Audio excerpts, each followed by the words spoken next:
Look at the picture. See the skull. Visible Frankenstein controls. The Brain Thoughts broadcasting radio. The Frankenstein earphone radio. The latest new skull reforming to contain all Frankenstein controls. Welcome everyone to a special cold as fuck episode of Frankenstein Control. Why does everyone think it's so cold? I went out today. It's not cold out. It's cold as fuck. Oh my god. And See, also... You are like part whale or part seal or something and coated in a thick layer of blubber. Like why do I keep having to remind you guys I'm a fucking Sasquatch? B-Rai and I are both skeletons, and therefore we're not very protected against this cold. The cold hits directly on our bones. Exactly. The cold hits directly on my fat.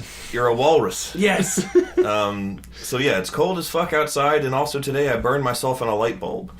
Just two facts. That should have warmed you up. Yeah, well, a little bit. It briefly warmed up a very small part of my body, my fingertips, and then I dropped it on the floor and got glass everywhere. Those are just two factual statements to start us off tonight. Oh boy. How have you both been? I've been pretty Wonderful. dang... Okay, well. I've grown something that could tentatively be described as a beard since our last show, mostly because I've been too busy and exhausted to shave. I'm a bit concerned that the ceaseless itchiness of having a horsehair Brillo pad attached to my jaw and throat has induced a state of mild panic psychosis that I've been contending with for the last few days. Oh. But the show must go on. Huh. It's been a busy week in the news because that's just the default state of the world now. Yep. So now we'll go to B-Rai with a look at this week's headlines. B-Rai? Thank you, B-Rai. We'll begin with a brief personal anecdote before I forget. I wanted to quickly mention this. I read a no-sleep story earlier this week where there was the person telling the tale of their like purported local legend in their hometown of like their sort of Bloody Mary equivalent. And the ghost was, and I swear I didn't make this up, the ghost was named Ada Taylor. Oh! Spelled the same. Oh!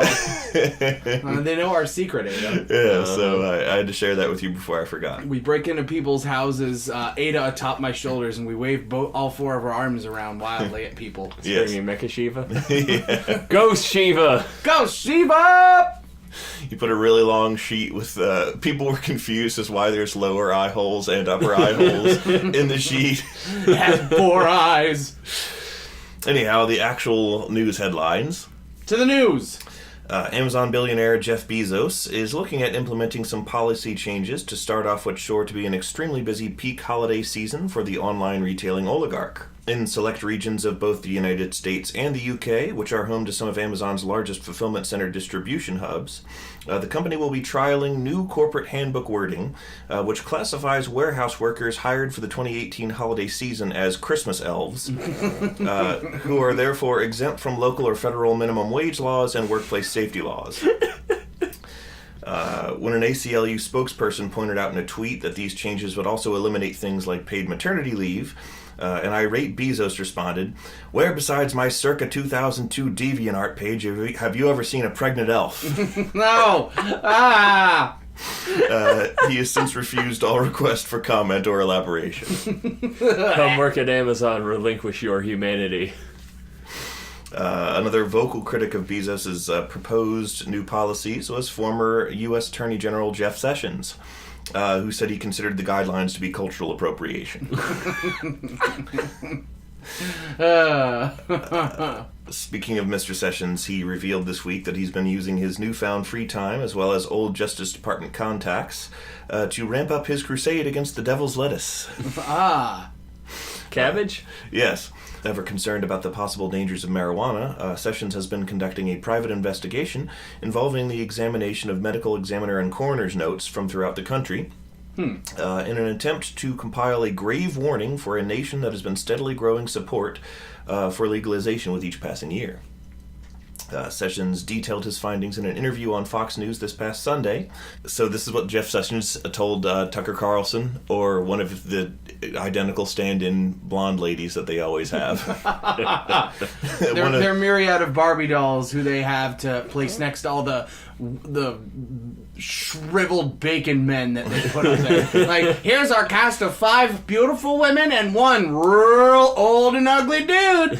White dude. Yep. White dude. You don't even have to specify, Taylor. Everyone always is already picturing that.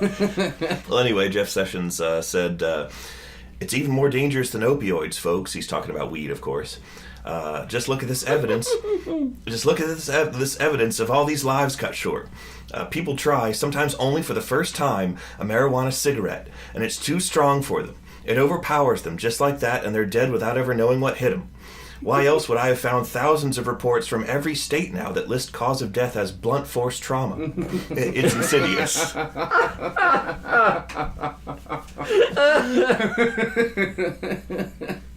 Very.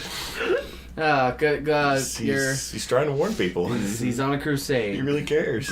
We need like a speed metal band that's centered around doing drugs called Blunt Force. Yes, that'd be. Well, no, because no one who smokes weed would go for like heavy metal. Exactly. They want like It doesn't fit at all. they want like friggin' shoegaze or like King Gizzard and the Wizard Lizard. Lizard. They're kind of metal. Yeah, they're a little bit They're metal. very fast paced and weird. Anyhow, speaking of weird, something called SantaCon happened. Did it? It may have happened in more than one city nationwide. It's exactly what it sounds like. It's a bunch of people dressing like Santa and doing shit And robbing people. Some of them did. It resulted. I'm serious. This is a very real headline I saw on the news today, which said 7 Santas were arrested for public drunkenness following SantaCon. So I guess you could say they at least kept with the proper theme, and there was just 6 to 8 of them. Oh, yes. 6 to 8 of his drunken Santa friends. Also, some, like, I really don't understand this. I feel like I should do more research on this because I know it's important, but I know that there's, like, a bunch of protests in France right now. Mm-hmm. They're called, like, the Yellow Vest protests or something. It's against Macron's government. And there's, like, all these people starting shit in the streets wearing, like, those neon yellow safety vests. Yeah. It's the Yellow Turban Rebellion.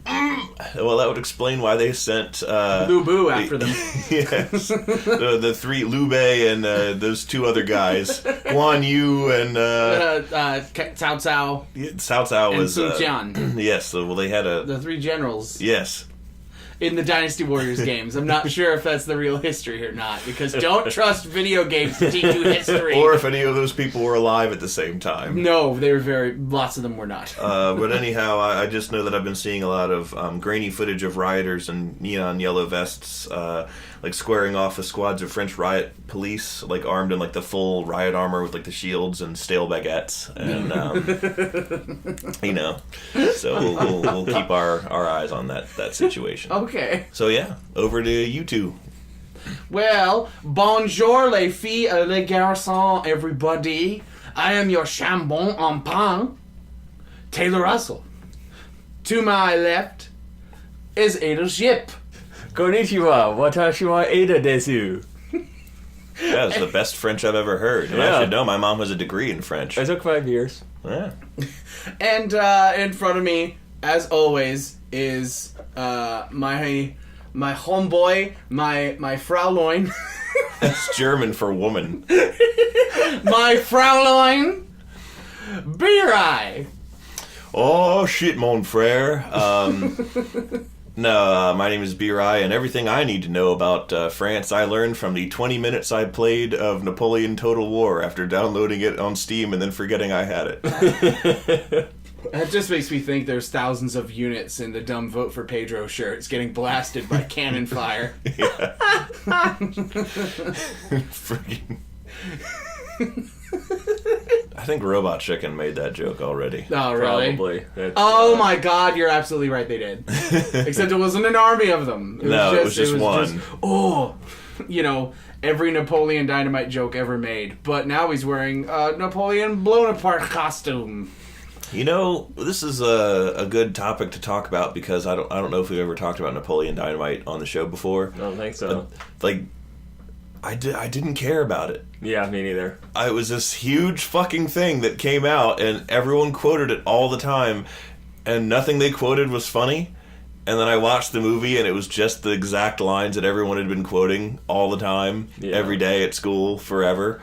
And I was like, okay. I actually like it. I like it a lot. I go into it viewing it as sort of like kind of like a baby's first Coen Brothers movie. That's a really good way of putting it. No one gets thrown into a wood chipper. It's no great. bugs get peed on.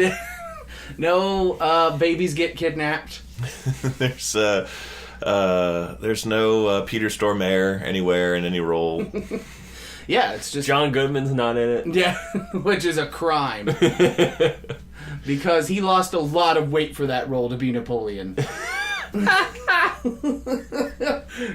I can't imagine a thin Pedro, give me John your togs!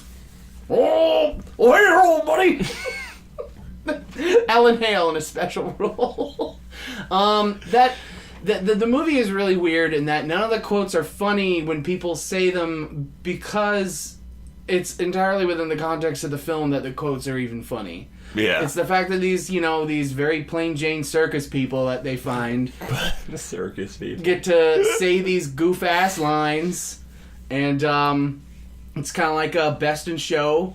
Actually, very much like Best in Show. I would say that Napoleon Dynamite is the most like that. Have you ever seen that movie, Best in Show? No. Yeah, it's this movie, not by the Coen brothers, but it's a movie by this guy named Christopher Guest, and stars Eugene Levy and a couple of other goofballs, and it's basically a mockumentary about all these contestants who are entering their dogs into a dog show. And they're all varying levels of quirky and, whoa, look at these goofert people, ho! And I don't remember much of the movie, but I remember enjoying it. Even when I saw it at a young age, I liked it. Because I think maybe it was the first kind of movie like that I'd ever seen, and I thought it was really different. That sounds like the kind of movie Scott Adsit would be in. Scott Adsit? Scott Adsit is a guy who is in almost all quirk comedies that are intelligently written and are cult classics, despite not being huge in the box office. I forgot the word for the movie thing. What do the selling? Obscure, yes. Indie movies. Oh, indie movie. Or not necessarily indie, but that same kind of flavor. Yeah. But you would know him as the voice of Maura Laurel's dad. Oh, okay. Oh, okay. Man, if you need that kind of quirky, fun, underground sort of fun, quirky quality to your production, Scott Adsit. You go to hell. Ah! Oh, there's Yukon Cornelius. Ooh! Hey guys, I'm back from hell. How was it? It smelled like burning clay. What does burning clay smell like? Like Yukon Cornelius. Oh. Oh. Boy. The bumble's fur had singed off. You can see all the popsicle sticks they used to construct his skeleton. That's terrifying. I've never actually seen it, but I actually really like the song from one of the Santa movies with Snow Miser and Heat Miser. Oh yeah, the one that freaked me out when I was a kid.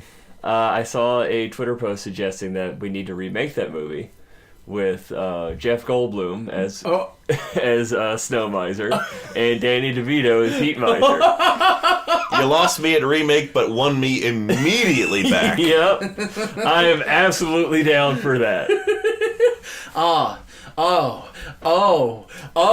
Speaking of bringing things of old into the cinematic age, brand new, wonderful revitalizations of classic characters. Are you talking about that movie about a terrorist?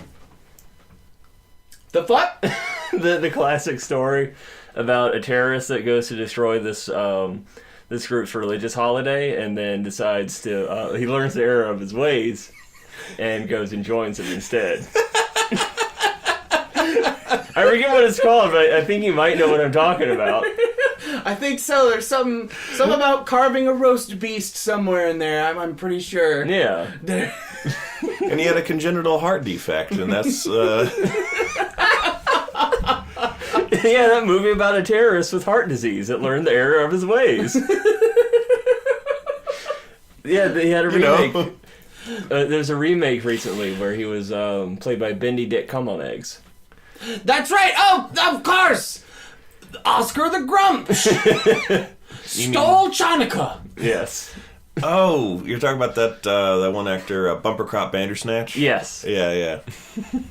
Oh, Wimbledon tennis match. He's a good actor. He's good.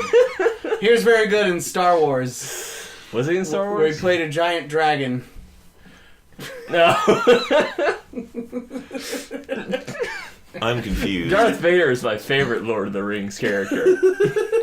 The desolation of Vader. We're talking about the Grinch. Yeah, it's the Grinch. The Grinch is a terrorist. But I'm not talking about the Grinch, though. What were you talking about? Another revitalized character of many of our childhoods. You might know him as a small little creature who likes running around, collecting rings. Oh, Mario. Okay, so... Technically not wrong. Yeah, so this teaser, very much teaser, but like, oh, that's all the teasing we needs. I saw an image from that, and that image is pretty much what the teaser was. Wait, is it real? Yes. So that's not a thing that you made or found on Reddit or something? No. That was a real thing? Well, yes. The real one, all the features of his face are shadowed. Yeah. So you can't really see exactly what's going on.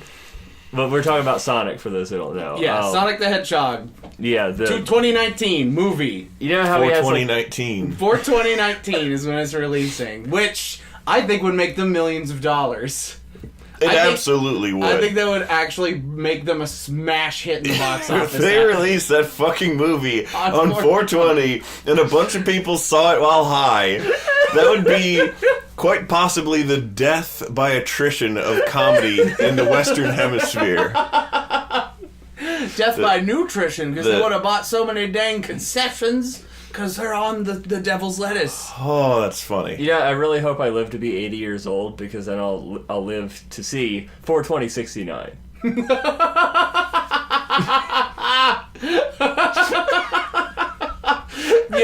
All those like 3, 2, 1, Happy New Year, and you're like, just a little bit more time. Beep, beep. Like you're on the EKG. You're like, just a little longer. Don't worry, Ada, if I'm alive too and you die that way in that day and year. Mm-hmm. I'm gonna have one of those like Louisiana jazz funerals for you, where they carry your coffin through the streets, but they're gonna be playing air horns, and, like vuvuzela covers of like some of the Sonic music. Yes. But yeah, back on Sonic. I just wanted to motherfucker that. You need to, if you're by a computer or able to access the internet, check it out now. It's no fucking mystery. It's just this teaser where a silhouette of our CG hero, Sonic the Hedgehog, runs up to the screen, and he's still silhouetted in shadow. You don't get to see him, but he strikes what I assume they were going for is like some sort of like runner's pose, like, you know, them getting ready to, you know, start bolting. But going by the silhouette, it looks like a monstrosity. It is horrifying. Like Usain Bolt wearing a mascot head or something? Yeah, it looks like they got a chimpanzee body and they gave him tennis shoes and said, "Okay, now put the Sonic helmet on him before he bites your face off." This is a real chimpanzee. We gotta get it back to the zoo in an hour. So whenever I see the picture pop up, I just hear like a monkey screech. It's horrible. I had to make up a new word. It's horrible and awful. It's horrible. Horrible. It's horrible. And I am just so amused that, as you know, I'm super stoked for Detective Pikachu. That has not changed. And they do freaky, like, real Pokemans. But they, for the most part, they're charming and okay. That shit may as well have been a goddamn dream, as far as I'm concerned, because I'm still not sure how to process Detective Pikachu. Yeah. I haven't been like I was like I don't have the time to sit down and think about this and fully absorb the implications therein. I Because absorb everything because I'm very porous. I'll get to it later. Thinking about it makes me feel like I'm trying to call up a repressed memory. Like, thinking about it, it's like, it doesn't seem like it's that bad, but it's like there's something hiding behind it that makes it really bad. Oh, it's probably going to be terrible, Yeah. but I'm excited for it nonetheless. My mind is trying to protect me, is what I'm saying. And okay. I can't think about it for too much longer. Well, what I'm saying is the hilarious contrast of like this you know, the whole Pokemon thing. It's taking a realistic approach, but Not fucking it up but completely. yeah, they aren't fucking it up completely. I still want to look at the screen. You don't want to shield your face and scream. And instead, with this Sonic the Hedgehog movie that they're gonna be making with Orangasonic, it's just the worst thing ever. And I am so looking forward to the big reveal. I Yeah. can't wait till they show us Delgo 2 Sonic Edition. What I'm afraid of is that they'll see the negative response that their teaser has gotten and then go back and start making changes, and then we'll never see what was originally silhouetted. The original abortion that we were gonna. Yeah. That's right. Yeah. See, like, I didn't look too closely at the image because that was another thing where I just wasn't sure how to process it. And I wasn't sure if it was a real thing, and so I didn't approach it as such because you post all kinds of weird bullshit, which is always funny and it's always appreciated, but it doesn't mean I Take it seriously. it colors the way I perceive it. And so I seriously, like, I brought up Usain Bolt before because I was like, did someone take like a real like Gatorade commercial outline of a professional athlete like Usain Bolt or somebody and like Photoshop a Sonic head on him or some shit? Is that what this is? Like, and why? It's weird, but why is it eliciting the response that I'm seeing? This overwhelming hooting and laughing and shrieking, and so I was confused by that. I'm a little more intrigued to go back and look at it now. I would like to point you to a few things when you do a little to-do list to fully take in this work of modern fiction, this masterpiece. First off, I want to draw your attention to the gross real hands. It has these nasty, very much human hands, and yeah, it has a very human-like rest of the body, but the hands especially really draw home, like, oh, no! Also, if you look close on one side of his head, you can see very clearly, if you look good enough, the bulge of an eyeball. And it does not look like an eye that a Sonic the Hedgehog would have. Yeah. No! It looks like it looks like the eye of a shrew, like kind of popping out a little bit. Or a walrus eye. Yeah. It's like ugh. And then finally, besides his beefy legs and shit, I want you to really pay attention to that weird beer gut. It's like if a professional running man just like took a year off and, you know, spent that time like drinking with his buddies and stuff. Not every day, but enough to where you're like, you got a little punch going on there, buddy. I'm sensing some projection here. What are you talking about? My entire body is a beer bottle. The whole thing. I don't know. What do you mean I'm projecting? I know this is a reality. I know. I live it every day. But yeah, it's all great. Like it feels. He somehow has a beer gut in his arms. The one last thing we're gonna say about the Sonic silhouette that I saw is that it feels like somebody went to a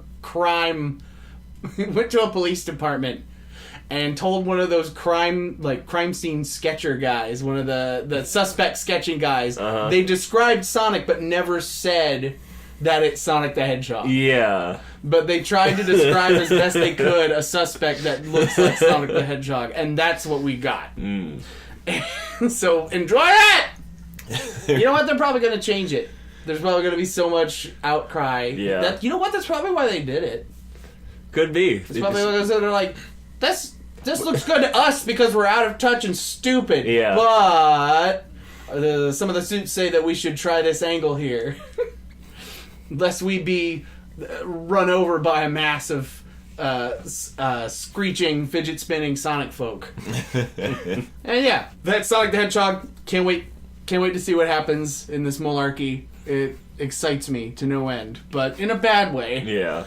Your mention of police sketch artists made me think of the scene from this movie that Steven and I used to like back in the day. I think it was called Hanzo the Razor? No, it was not Hanzo the Razor.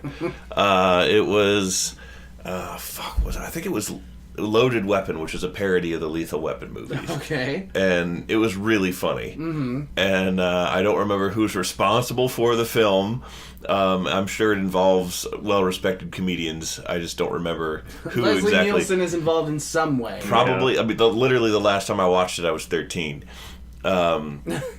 But I do remember that there's a scene in it where it shows the police headquarters, and there's like a woman describing her attacker to one of those sketch artist guys, and she's using like regular terms you would describe a person, like no, his eyes were angrier, like no, it's more arched eyebrows, and he turns the picture around and it's just like this fucked up childlike Mr. Potato Head looking face, and she's like, that's him. And then much later on in the movie, in the background, you see a guy who looks like that being arrested.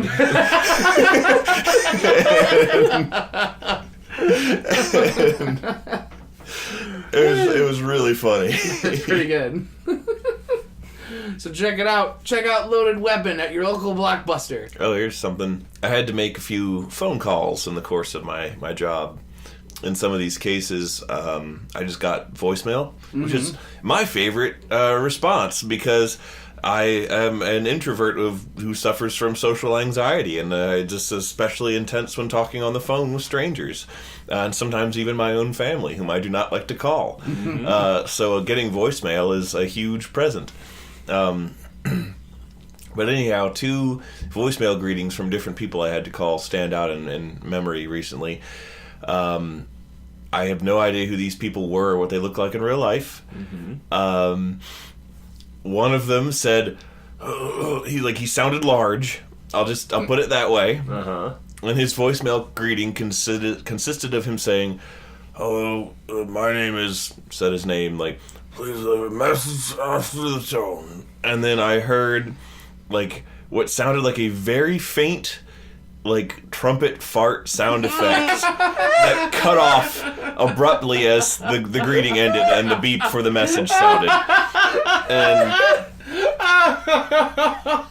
But I think it was real, and his greeting was definitely real. It's like, that wasn't him doing a voice. That's what he actually sounded like, and the at the.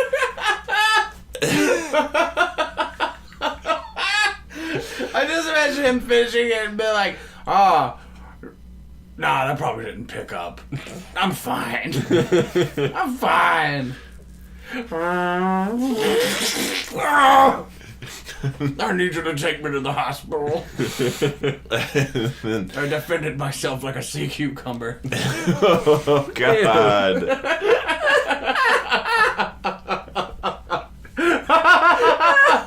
I've been watching too much SciShow, I know. Start learning about etymology. Oh, boy. The other one I heard was just like, "Hello, please leave a message for," and then it was just like grainy, like, audio of like a dog loudly barking, and then like a and then like a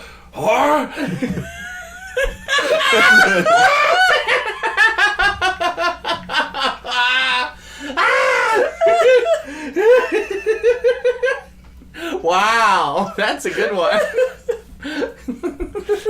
"Please leave a message for," like a person making a confused, like, what? Kind of. Hello, Mr. we have. It's we like, have oh, so that's how you your pronounce thing. that. Yeah. It's hard to write on paper, I'll tell you what. Oh, yeah. Well, it's just spelled B-O-B. Like, you say, "Oh, is this Bob?" No, I mean, that's the way it's spelled, but it's pronounced. Oh, okay, Mandarin. Yes. It's in Mandarin. So you talking about the guy, that reminds me of my driving instructor back when I was a wee youngin' learning how to drive. His name was Mr. Fry. I won't divulge his first name for, to protect the innocent. Did you guys call him Fry Man? I should have called him Fry Man. I probably wasn't actually watching Aqua Teen at that point in my life. What? Yeah, no. But Mr. Fry, he was famous for 3 things. 1, he kind of looked like Colonel Sanders. 2, he dressed in bowling shirts all the time. And 3, he was a very large Southern man. And so every time I see his car pull up, I'm like, oh shit, he's here to teach me how to drive. And so I get my shoes on and all that kind of shit. When I walk out, he's already in the passenger seat, and he has the seat leaned back all the way back. In his ball shirt, and he's just got like the neck fupa going, and he's just like, well, Taylor, well, you ready to try out driving on the interstate today? He ended almost every sentence with and I would remember this man forever. He's like this big fella who had a very I want to hear his voicemail. Like, you reached Fry's driving school. Leave a message at the sound. Boop. And then, leave a message at the... and the phone just goes... And I wanna owe you, Mr. Fry. You brought me many solitary moments of silent giggles, thinking about how you talk and just how you was. Make a right turn over there.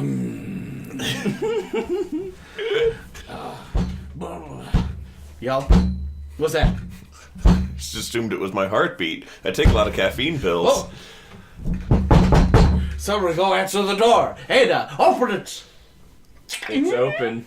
We all talking shit. Oh my God! It's Mr. Fry! I didn't even know he was alive! I thought you contracted the pulmonary embolism! I'm back, and this time I'm here for...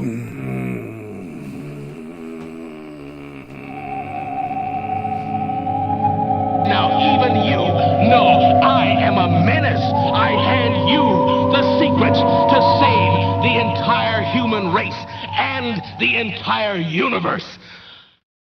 Metamucil. Guys, he's gonna be at this a while, I think, maybe. Yeah, I think we're good. Here, just go out the window.